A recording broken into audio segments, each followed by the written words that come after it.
That instrument has been played in the Andes since before the Inca Empire existed. It has 6 holes. It's made from a single block of wood, and it is never, not once, not in 500 years, played alone.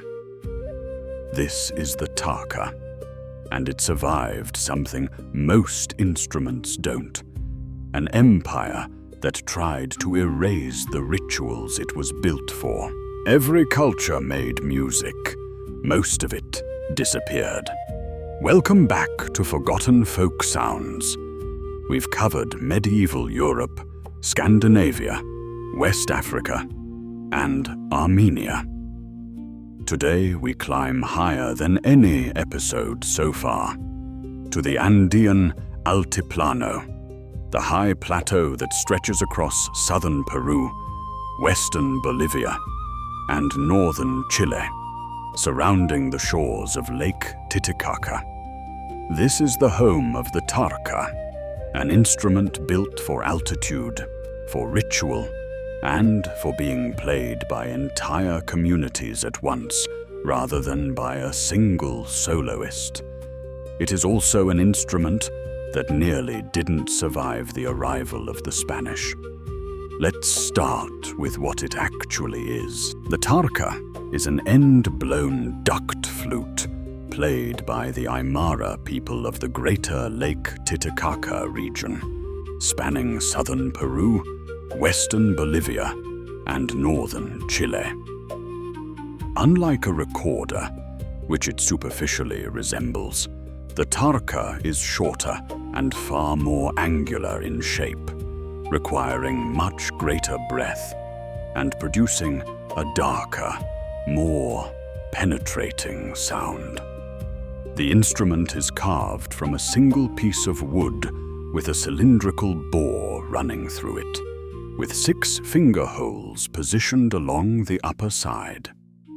Common woods include orange, pomegranate, and mahogany. Dense hardwoods chosen specifically for the bore that is drilled through the entire length of the instrument. The mouthpiece uses a fipple mechanism, similar to a recorder's, that directs the player's breath into the body of the instrument to produce sound. But where a recorder is refined and quiet, the tarka is loud, breathy, and built to be heard outdoors, across open mountain plains, at altitudes where the air itself is thinner. The tarka actually comes in 3 sizes: a large one, a medium one tuned a 1/5 above, and a small one tuned an octave above. And traditionally, all 3 sizes are played together in a single large ensemble, all performing the same melody across 3 different voices simultaneously. This is the first major clue to understanding this instrument. It was never designed to be played alone. It was designed to be played by a crowd. The tarka's sound is shaped almost entirely by breath, and that breath is no small thing at the altitudes where this instrument lives. The Lake Titicaca basin sits at an elevation of roughly 3,800 meters, well over 12,000 feet above sea level. The air there carries significantly less oxygen than at sea level, and the tarka, by design, demands a forceful, sustained burst of air to produce its sound. Playing this instrument at altitude is, quite literally, a different physical experience than playing a flute anywhere else on Earth. The fipple mechanism shapes that breath into a sound that's been described as breathy and airy, and deliberately so. The instrument is widely understood to mimic the sounds of wind and the calls of native birds, reinforcing a sense of harmony between the music and the high-altitude environment it comes from. Players use their fingers across the 6 holes to shape the melody, broadly similar in concept to a recorder, but the technique required is more physical, more forceful, suited to an instrument that's meant to cut through open mountain air, not fill a quiet room. What you don't hear in a recording, but absolutely feel in person, is how physically demanding sustained tarka playing actually is. Groups of players often trade off, resting while others continue, because the breath required is substantial, and the performances can run for hours. This isn't an instrument built for a solo virtuoso in a concert hall. It's built for collective, physical, outdoor performance, which is exactly what we see in how it's traditionally played. The traditional ensemble format for tarka music has its own name, the tarkeada or tarkeada. In this format, all 3 tarka sizes play together, accompanied by percussion instruments, particularly the tinya, a small hand drum, and the huanca, a larger bass drum. This communal structure isn't incidental. It reflects something fundamental about Andean culture. In communities like Carnival, Peru, tarkeada groups from different villages gather during Carnival to compete and play for dancers. And during the days between, they perform privately within their own communities as part of a ceremonial reciprocity ritual with local spiritual forces, mountain divinities, the earth, and ancestors. This ritual is called Tinka. Pause on that for a moment.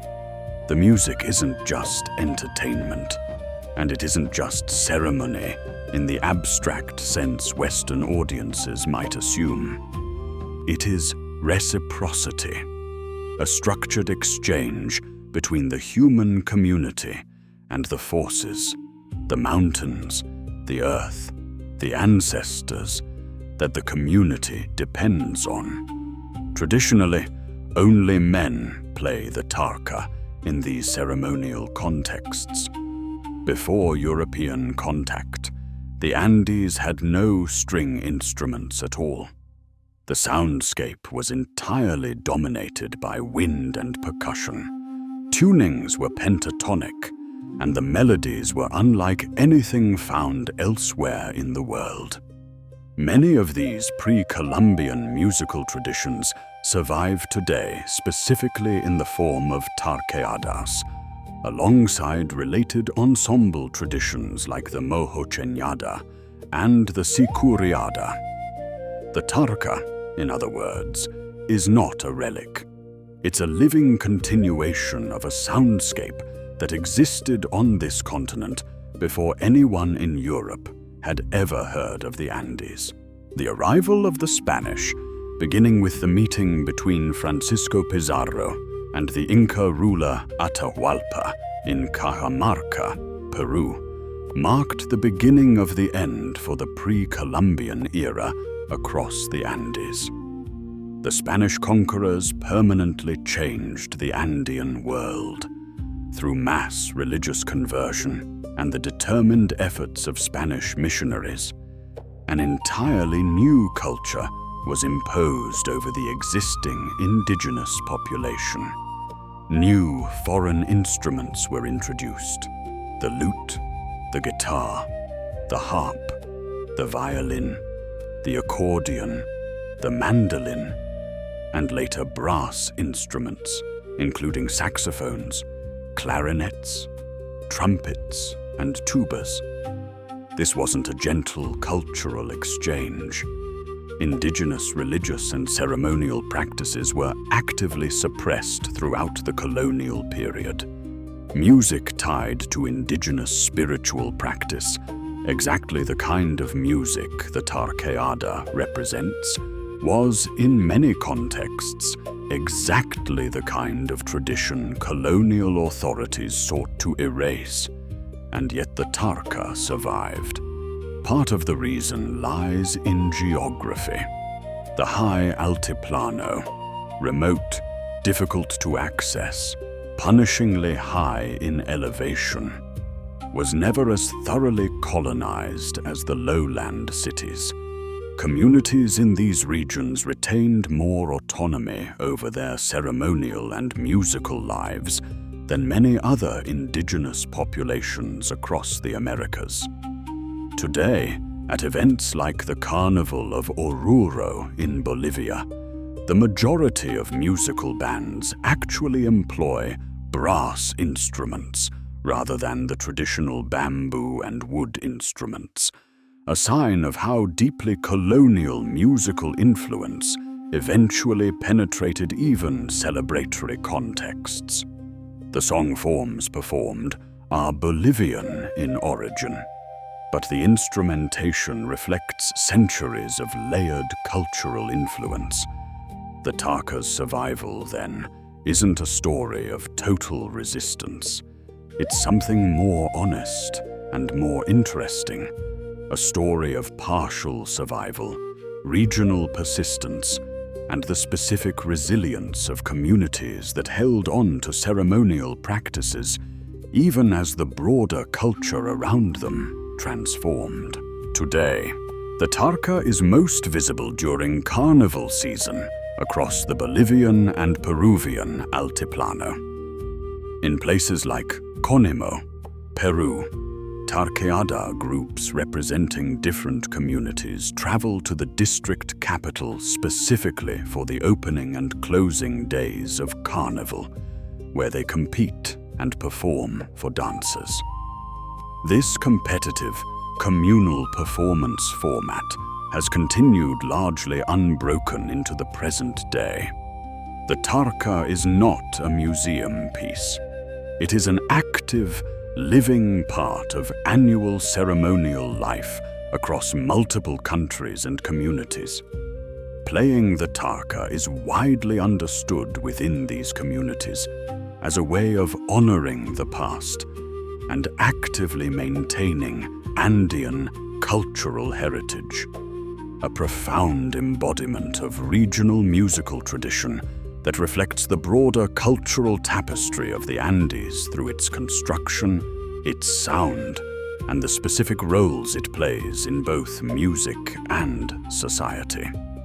Unlike several instruments we've covered in this series, the Tarka isn't endangered in the same acute sense. It isn't down to a handful of master players.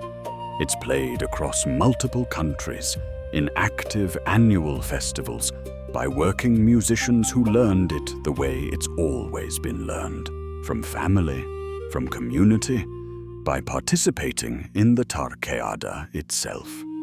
Its risk is different. It's the quieter risk faced by every regional folk tradition in a globalizing world. Gradual replacement by more commercially dominant styles, migration of young people away from rural communities, and the slow erosion of ceremonial contexts that gave the music its original meaning. For now, though, the Tarka is doing something many of the instruments in this series are still fighting to do. It's thriving on its own terms in the place it was born. If you want to explore the Tarka yourself, here's where to start. Finding one. Tarkas are genuinely accessible compared to many instruments in this series. Handmade tarkas from Bolivia and Peru are widely available through specialist ethnic instrument retailers, typically priced affordably for beginners. Look specifically for instruments described as authentic and handmade rather than mass factory reproductions. The rustic, slightly irregular character of a hand-carved instrument is part of its sound, not a flaw. Sizing. Remember, the tarka comes in 3 sizes. If you're starting out, the medium size is generally the most practical and commonly available for beginners. Learning it. The tarka's 6-hole fingering system is more approachable than many instruments we've covered.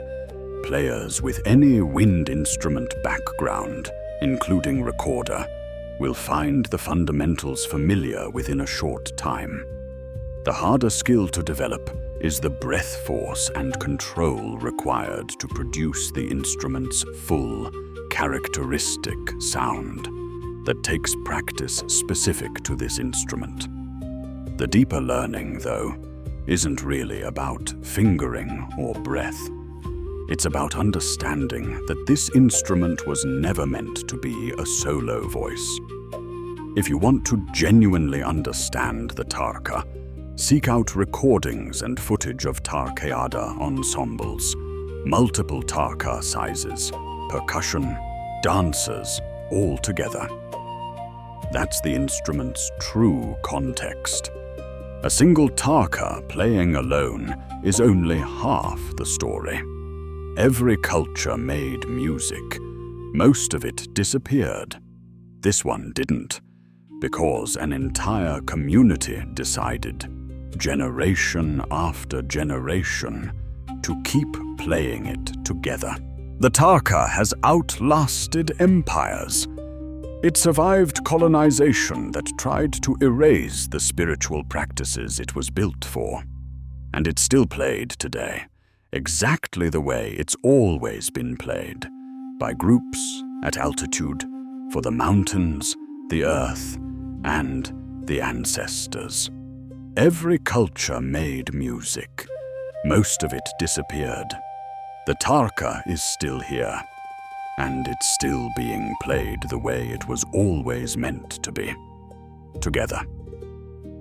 Next episode, we're heading to Southeast Asia for an instrument made almost entirely of bamboo, capable of producing harmonies that sound impossible from a single performer. The cajon. If you want to hear that, subscribe. And if you know someone who loves Andean culture, world music, or instruments that refuse to disappear, share this with them. See you in the next Lost Sound.